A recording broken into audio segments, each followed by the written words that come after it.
하나님의 말씀은 요한복음 17장 11절에서 15절 말씀입니다. 나는 세상에 더 있지 아니하오나 저희는 세상에 있사옵고 나는 아버지께로 가옵나니 거룩하신 아버지여 내게 주신 아버지의 이름으로 저희를 보존하사 우리와 같이 저희도 하나가 되게 하옵소서. 내가 저희와 함께 있을 때에 내게 주신 아버지의 이름으로 저희를 보존하와 지키었나이다. 그 중에 하나도 멸망치 않고 오직 멸망의 자식뿐이오니 이는 성경을 응하게 함이니이다. 지금 내가 아버지께로 가오니 내가 세상에서 이 말을 하옵는 것은 저희로 내 기쁨을 저희 안에 충만히 가지게 하려 함이니이다. 내가 아버지의 말씀을 저희에게 주었사오매 세상이 저희를 미워하여 싸우니 이는 내가 세상에 속하지 아니함 같이 저희도 세상에 속하지 아니함을 인함이니이다. 내가 비옵는 것은 저희를 세상에서 데려가시기를 위함이 아니요 오직 악에 빠지지 않게 보존하시기를 위함이니이다. 아멘. 오늘 이 말씀 속에서는 보존이라는 단어가 3번 나옵니다. 보존.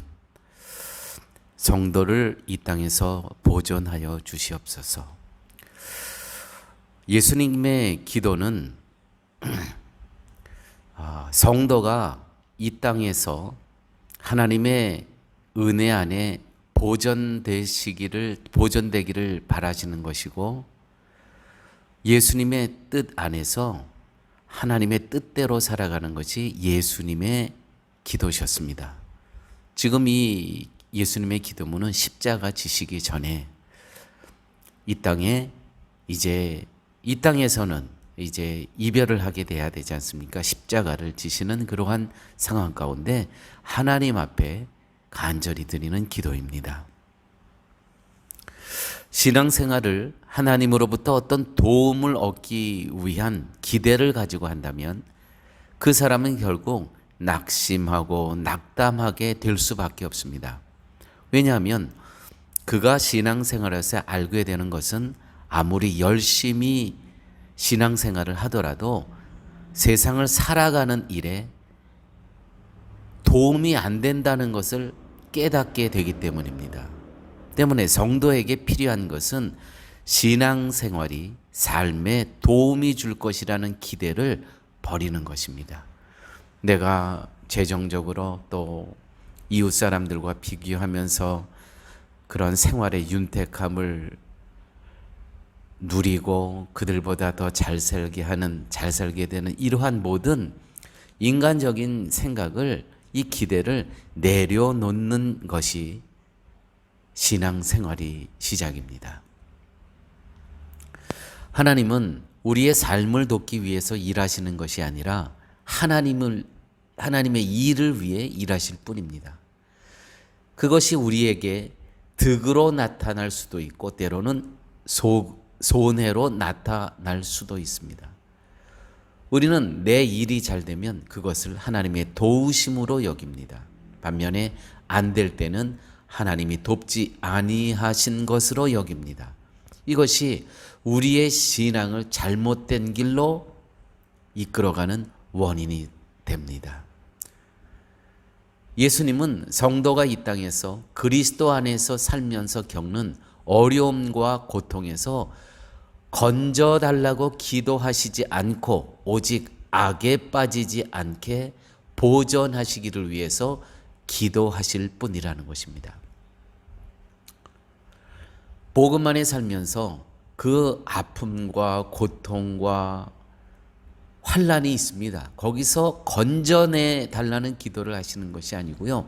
그 안에서 믿음을 지키며 살아가는 그 믿음을 보존하여 달라고 하나님 앞에 기도할 뿐이라는 것입니다.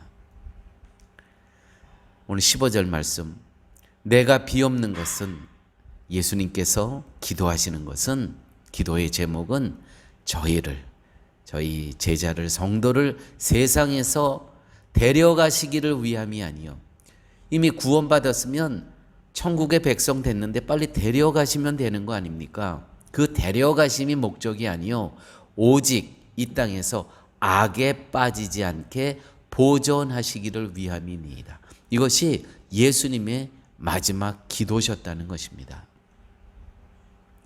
그러므로 복음 안에서 주님 당하는 이 고통과 이 환난과 어려움을 여기서 건져 주옵소서가 아니고 우리의 기도는 주님 이 안에서 나의 믿음을 지켜 주시옵소서.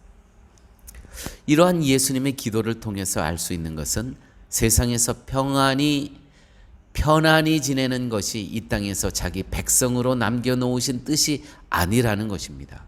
세상에 남겨놓으시면서 하나님께 기도하시는 것은 악에 빠지지 않도록 보존해 달라는 것이었습니다. 예수님이 보실 때 세상의 악은 하나님이 아닌 인간 중심으로 살아가는 것입니다. 인간 중심으로 살아가는 것이 곧 악이라는 것이죠.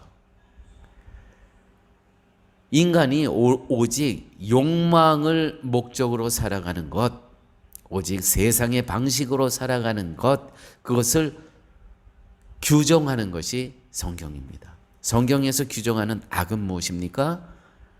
욕망으로 살아가는 것, 세상의 방식으로 살아가는 그 삶이 곧 악이라는 것입니다. 그 악에서 말씀을 지키며 살아가는, 빛과 소금의 직분을 감당하며 살아가는 그 삶, 이 삶을 지키며 말씀을 지키며 믿음을 살아갈 때 얼마나 고난이 많겠습니까? 여기서 건져달라고 하시는 기도가 아니고 이 믿음, 이 말씀을 지키며 끝까지 살게 하여 주시옵소서. 이렇게 기도하신다는 것이죠. 우리의 기도와 부닥칩니다.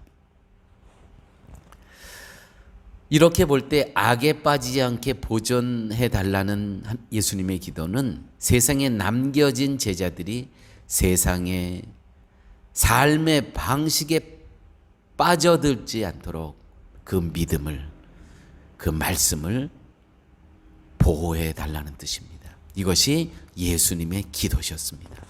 그러므로 목회자인 저도 우리 성도님들이 이 땅에서 잘 살게 해달라는 기도, 저도 예수님의 기도 따라 해야 되지 않습니까? 말씀을 지키며 그리스도의 복음 안에서 믿음을 지키며 살아가게 하옵소서. 그 가운데 환난과 고통, 아픔 많이 있죠. 그럼에도 불구하고 목회자의 기도는 믿음을 지키며 살아가게 하옵소서. 부모가 자녀들을 위한 기도는 어떻게 해야 되겠습니까? 성공하게 해주십시오. 어느 대학에 진학하게 해주십시오. 떨어지면 하나님께서 우리의 기도를 응답해 주시지 않은 겁니까? 아닙니다.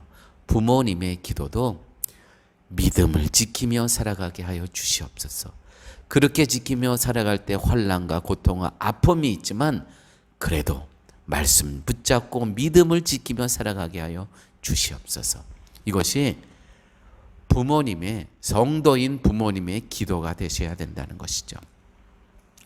하나님의 도움은 성도가 세상의 삶의 방식에 빠져들지 않도록 지키시는 것입니다. 세상은 하나님의 심판 아래에 있습니다. 지금은 아무리 번성한다고 해도 결국은 하나님의 심판 아래에 있는 것입니다. 분명히 심판 때에 하나님께서 물으실 겁니다. 그때가 되면 우리에게 가장 귀한 선물은 하나님의 선물인 믿음, 그리스도를 우리에게 주셨던 그분을 의지하고 믿고 살았던 그 믿음이 된다는 것이죠.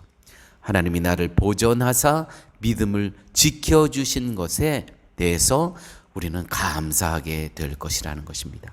하나님은 우리를 하나님의 뜻 안에서 편안하게 할 수도 또 힘들게 하실 수도 있습니다.